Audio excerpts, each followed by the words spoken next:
দেশে পাটের সোনালী অতীত ফিরিয়ে আনতে নতুন পাট বীজ উদ্ভাবনের গবেষণা চলছে।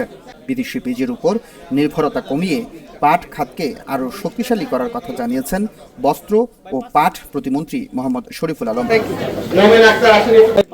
মঙ্গলবার দুপুরে কিশোরগঞ্জ জেলা প্রশাসকের সম্মেলন কক্ষে অসহায় ও দুস্থ নারীদের মাঝে আর্থিক সহায়তা চেক ও সেলাই মেশিন বিতরণ অনুষ্ঠান শেষে সাংবাদিকদের সঙ্গে আলাপকালে এসব কথা বলেন প্রতিমন্ত্রী।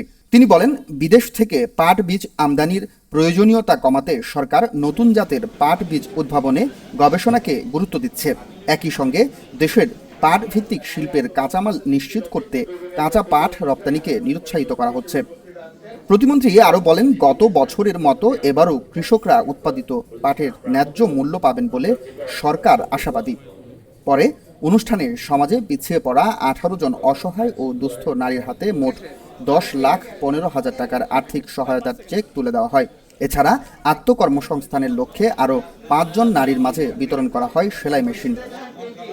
ইন্ডিয়া থেকে যে পাটের বীজটা আসে, এই বীজটার সমকক্ষ আমাদের যে তুষার 9 যে বীজটা আছে সেটাকে আমরা গবেষণা করে আমরা সেই সমপর্যায়ে নেওয়ার জন্য, যাতে বিদেশি বীজের উপর আমাদের নির্ভর হতে না হয়। অবশ্যই কিশোরগঞ্জের এই সমস্যাটা আমরা দেখব। জাতীয় পর্যায়ে বীজের যে সমস্যা, এটার লংজিভিটি, এটা জাগ দেওয়ার জন্য আমাদের বীজটা 120 দিন লাগে, ইন্ডিয়ার বীজটা 100 দিন লাগে।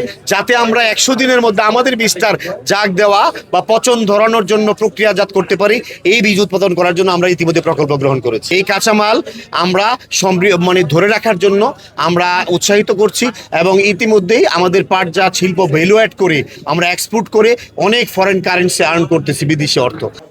অনুষ্ঠানে কিশোরগঞ্জ 1 আসনের সংসদ সদস্য মাজহারুল ইসলাম, কিশোরগঞ্জ 2 আসনের সংসদ সদস্য অ্যাডভোকেট জালাল উদ্দিন সহ জেলা প্রশাসনের ঊর্ধ্বতন কর্মকর্তা ও বিভিন্ন দপ্তরের প্রতিনিধিরা উপস্থিত ছিলেন।